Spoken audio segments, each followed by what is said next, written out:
चंचुला और चंचुला का पति दोनों का पतन हुआ काम के कारण। चंचुला का पति जो था परस्त्री गमन करता था। चंचुला भी पति के उस बेरुखे स्वभाव के कारण परपुरुषगामी हो गई।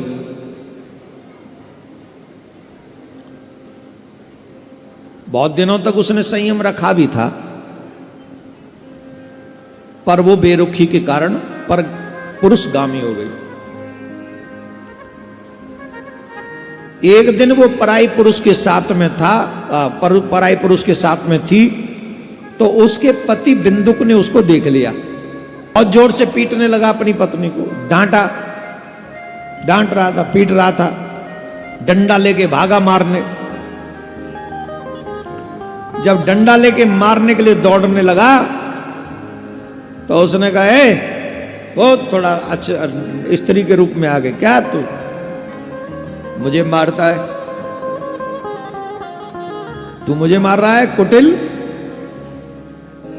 तू कितना कुटिल है, कभी अपने बारे में सोचा है?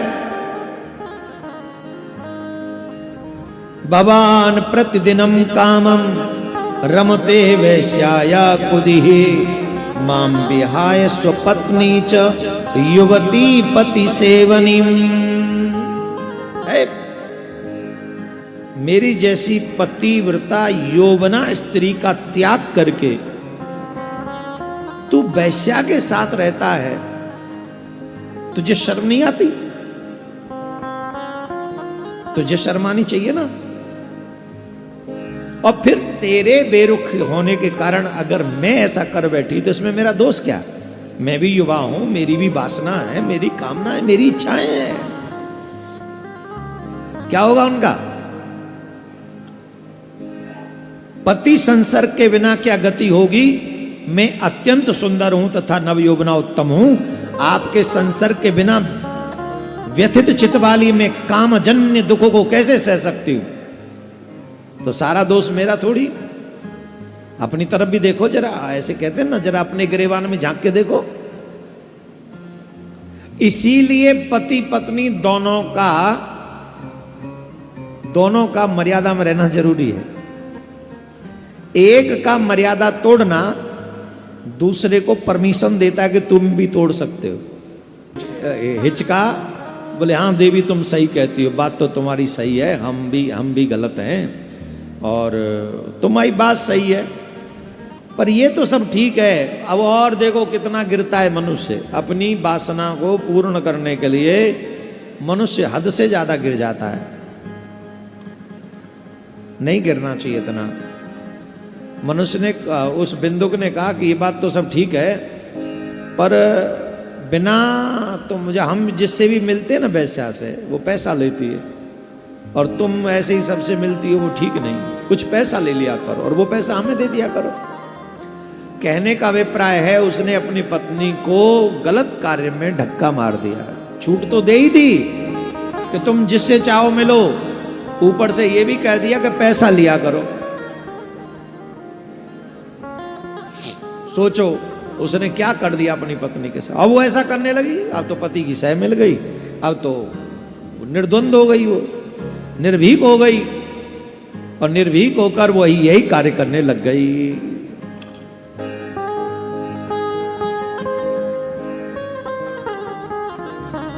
कुछ दिन बाद बिंदुक मर गया। मरना ही था, मर ही गया। बुरबार मर ही जाते हैं। बुरबार कब मर जाए कौन जाने, हैं? किसको पता कब मरेंगे बुरबार? मरना तो सभी को है। वो मर गया। अब वो जब मर गया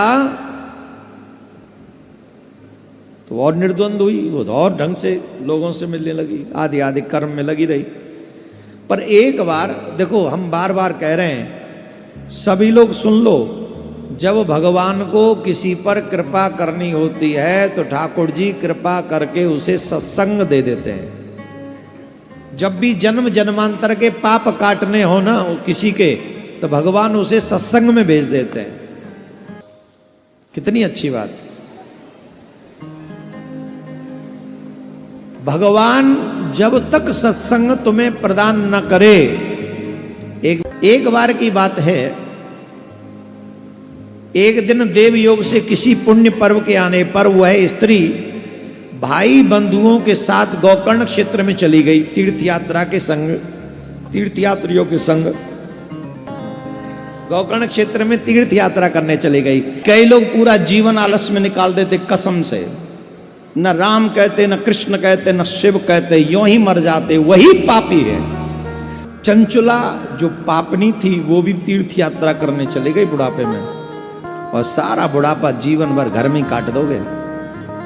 चंचुला भी चली गई यात्रा करने के लिए, और वो जब गोकर्ण क्षेत्र में पहुंची, संयोग अच्छा था, एक देवालय में पहुंची, और देवालय में जब पहुंची तो देवालय में शिव महापुराण की कथा हो रही थी। शिव महापुराण की कथा देवालय में। अच्छा, कई बार ऐसा होता है कि हमारे अंदर जो कमियां हैं, हमने जो पाप किए हैं, उसी का जिक्र कथा में हो रहा होता है। चंचुला ने जैसा पाप किया था, संयोग से शिव पुराण में उन्हीं पापों का जिक्र चल रहा था, नरकों का वर्णन हो रहा था।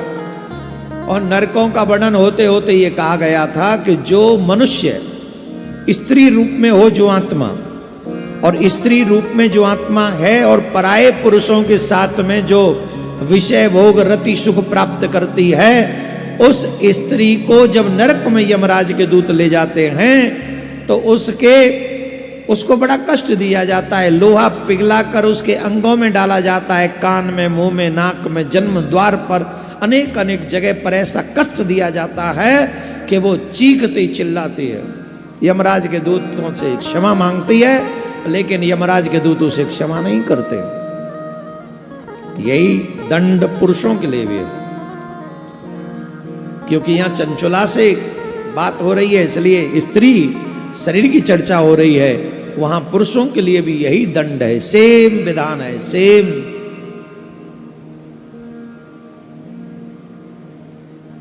पुरुषों को भी बराबर दंड मिलता है।